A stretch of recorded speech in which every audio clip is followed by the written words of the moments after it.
اپنی زندگی میں اللہ کی مدد کی طرف بڑھیں، مالک کی مدد کا حصول اختیار کرنے کی کوشش کریں، اللہ کے ساتھ اپنے آپ کو جوڑیں۔ اگر اللہ کی مدد نصیب ہو، یہ جو ہم جتنا ڈرتے رہتے ہیں، سہمے رہتے ہیں، پریشان رہتے ہیں کوئی کیا کر دے گا، ہمارے ہاں نا ہر شعبے میں معاذ اللہ ایک مافیا ہے، الا ماشاءاللہ۔ وہ مافیا کہتا ہے میرے ساتھ ملو گے تو میں چلنے دوں گا، ورنہ میں نہیں چلنے دوں گا، مارکیٹ میں آ ہی نہیں سکتا فلانا بندہ، چونکہ یہاں ہمارا قبضہ ہے۔ اور میرے بھائی پھر بہت سارے لوگ جن کی نیتیں اور ارادے بڑے اچھے ہوتے ہیں شروع میں، وہ بھی اس مافیا کا شکار ہو جاتے ہیں اور ان کے رنگ میں رنگ جاتے ہیں۔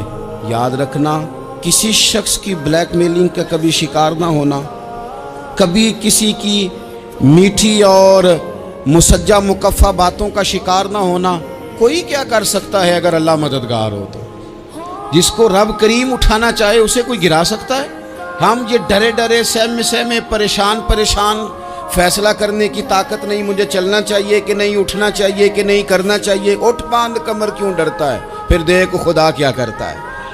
حضرت عبداللہ ابن عباس فرماتے ہیں میرے نبی پاک علیہ السلام نے میری تربیت فرمائی، حضور نے میری تربیت فرمائی، اور محبوب پاک علیہ السلام نے فرمایا عبداللہ یاد رکھنا، یہ نوجوان دوست میری بات لکھ لیں، پریشان لوگ میری بات لکھ لیں، جن کے پاس قوت فیصلہ نہیں وہ اس بات کو لکھ لیں۔ حضرت عبداللہ ابن عباس فرماتے ہیں میرے نبی پاک علیہ السلام نے مجھ سے فرمایا تھا عبداللہ سن، اگر ساری دنیا مل کے تیرا کوئی نفع کرنا چاہے کر نہیں سکتی جب تک میرے رب کی رضا نہ ہو، اور فرمایا ساری دنیا مل کے تیرا کچھ بگاڑنا چاہے تو عبداللہ بگاڑ نہیں سکتی جب تک رب کریم کی حکمت کا تقاضا نہ ہو۔ لوگوں سے ڈرنا، لوگوں کی طرف دیکھنا، ماحول دیکھ کے اپنے راہ کا تعین کرنا، ہر بندے کے خیالات کے مطابق ڈھلنے کی کوشش کرنا، فلانا نہ ناراض ہو جائے، فلانا نہ ناراض ہو جائے، وہ جس نے ہونا ہو جائے، بس رب رسول ناراض نہ ہو۔ اپنی زندگی میں اپنے مالک کو مولا جان کے، بل اللہ مولاکم، اللہ تمہارا مولا ہے، وَهُوَ خَيْرُ النَّاصِرِينَ، وہ بہترین مددگار ہے۔ توجہ جب بھی کریں رب کی جانب کریں، اپنے دل کا قبلہ درست رکھیں، سوچوں کے زاویے سیدھے رکھیں۔ میرے بھائی مالک جب بندوبست کر دے نا، جب مالک بندوبست کر دے پھر ایسا بندوبست کرتا ہے کہ لوگوں کے پاس نا چارہ نہیں رہتا۔ حضرت مریم رضی اللہ تعالی عنہا پاک باز تھیں، مسجد میں رہی تھیں، پر مالک کی حکمت کے تقاضے بڑے عجیب ہیں نا۔ پھر جناب مریم کو اللہ تعالیٰ نے بغیر شوہر کے اولاد عطا کر دی۔ یہ بات ہی ایسی تھی، وہ کسی نے کہا تھا کہ مخلوق تو فنکار ہے اس درجہ کے پل بھر میں سنگے در کعبہ سے بھی اصنام تراشے، تم کون ہو کیا چیز ہے داغ کبابی، لوگوں نے تو مریم پہ بھی الزام تراشے۔ تو لوگوں نے کہا کدھر سے لے آئی بچہ، تیرا باپ تو ایسا نہیں تھا، کہاں سے لے آئی؟ اللہ کرے میں آپ کو سمجھا سکوں، ذرا اپنے آپ کو وہاں کھڑا کریں کہ ایک پاک باز عورت، پاک باپ کی بیٹی، طیب ماں کی بیٹی، اور اللہ کے گھر میں پرورش پانے والی خاتون، ایک وہ وقت اور ایک یہ وقت کہ اس عورت کو کٹہرے میں کھڑا کر کے پوچھا جا رہا ہے کہ معاذ اللہ تیری گود میں بچہ جائز نہیں ہے، کہاں سے لائی ہے؟ اب خود سے صفائیاں بندہ کتنی کو دے، کتنی کو وضاحتیں کرے۔ اور میں نے تو اپنی زندگی میں دیکھا ہے زیادہ وضاحت دینے والے کو بھی لوگ جھوٹا سمجھنے لگ جاتے ہیں، زیادہ وضاحت دینے پر بھی لوگ کمزوری کا اظہار سمجھتے ہیں کہ کمزور پڑ گیا۔ آپ صلح کی کوشش کرتے ہیں، سامنے والا بزدل سمجھ لیتا ہے، زیادہ وضاحتیں بھی کمزور کر دیتی ہیں۔ اب حضرت مریم کو کٹہرے میں کھڑا کر کے کہا بچہ کس کا ہے؟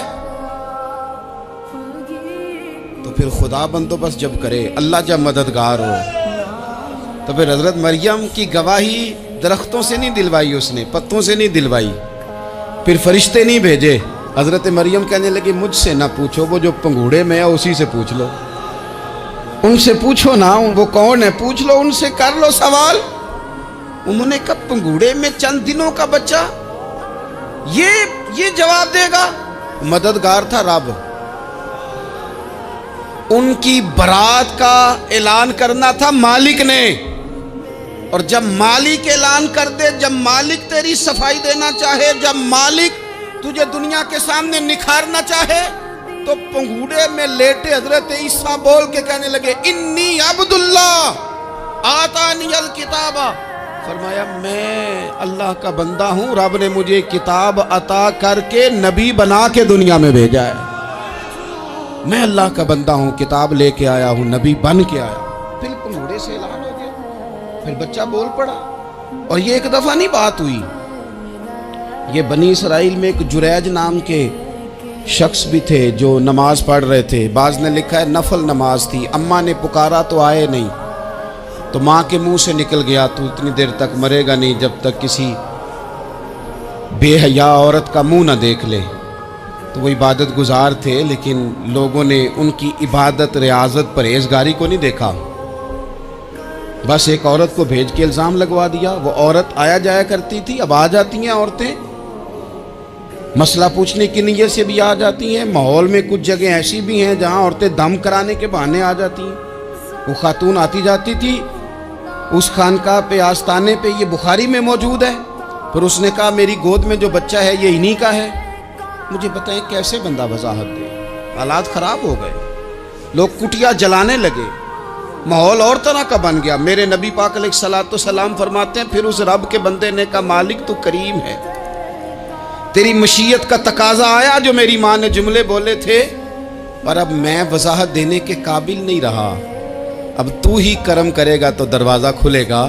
تو وہ چند دنوں کا بچہ پنگوڑے میں بول کے کہنے لگا میں اس درویش کا نہیں، میں تو فلانے چرواہے کا بچہ ہوں، وہ جو بکریاں چراتا ہے۔ رب کی مدد کو پکاریں، اپنے ساتھ اپنے مالک کی مدد کو شامل کریں، تھوڑے رزق پر بھی گزارا اچھا ہونے لگ جائے گا۔ سارے لوگ آپ کو گرانے کی تدبیریں کر رہے ہوں گے اور مالک آپ کو عزتیں عطا فرما دے گا، اس کی بارگاہ سے حکمت کا تقاضا اور ہو جائے گا۔ ہم نے ساری زندگی لوگوں کو راضی کرنے میں گزار دی، ساری زندگی بڑھاپا آ گیا بچوں کو پالتے، اور بچوں نے آخری عمر میں کہہ دیا ابا اگر کوئی ڈھب کا کام کر لیتے تو آج ہمارے دن بھی پھر نہ جاتے۔ ساری زندگی گزار دی بہن بھائیوں کو راضی کرنے میں، ساری زندگی گزار دی ذمہ داریاں اٹھانے میں، ان کو 99 دفعہ دیا، ایک دفعہ نہیں دیا تو انہوں نے کہہ دیا تو نے تو کبھی دیا ہی نہیں، تو تھا ہی نہیں۔ ساری زندگی محلے داروں، علاقے والوں کو راضی کرنے میں گزار دی۔ اور میں نے ایسے لوگ بھی دیکھے دین کے لیے وقت گزارا، لیکن جب بڑھاپے میں دانت کام نہ کرتے تھے تو وقت کے مفتیوں کو بھی مسجدوں کی کمیٹیوں نے کہہ دیا اب آپ کی سمجھ نہیں آتی، ہم نے خطیب کو یور رکھنا ہے، نہ دیکھو دنیا کی طرف، دنیا رلا دیتی ہے، نہ راضی کرو بندوں کو، بندے تھکا دیتے ہیں، نہ پیچھے بھاگو ہر وقت دنیا داروں کے، یہ انسان کو کمزور کر دیتے ہیں۔ وہ تو کریم ہی بڑا ہے، 2 آنسو زمین پر بعد میں گرتے ہیں، بندے کے گناہ سارے پہلے معاف فرما دیتا ہے۔ اللہ کی مدد کا حصول، اپنے مالک کی مدد کی طرف بڑھنا، آپ کو بدر کی جنگ بھی یہی درس دے گی، آپ کو احد کا میدان بھی یہی سبق دے گا، فتح مکہ بھی یہی سبق دے گا۔ میرے دوستو جب رب مدد فرمائے، جب اللہ مددگار بنے، دوستوں سے ایک بات اکثر کرتا ہوں، میں کہتا ہوں کہ جتنے درد سے آپ امیر کو اپنی کہانی سناتے ہیں نا، اور جس طرح آپ کے آنسو بات کرنے سے پہلے گر جاتے ہیں کہ غریب ہیں، بچیاں ہیں، کاروبار نہیں، او میرے سنگیو، اس سے آدھے آنسو اپنے رب کی بارگاہ میں بکھیرو، اس کے حضور عرض گزار ہو جاؤ، اس سے طلب کرو۔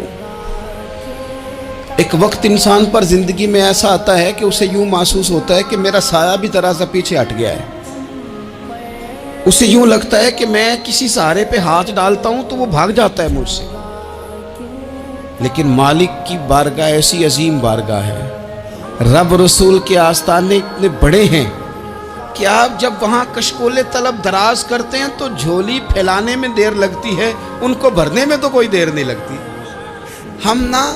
ہم نے اپنا سوچ کا قبلہ ہی دنیا کو بنا لیا۔ یہ جو اللہ والوں کی مدد ہے یہ تو ہے نہیں، اللہ ہی کی مدد ہے، لیکن یہ جو سیٹھوں کی طرف توجہ کرنا، نوابوں کی طرف توجہ کرنا، دنیا داروں کی طرف توجہ کرنا، اور اپنا مزاج اس طرح کا بنا لینا، یارو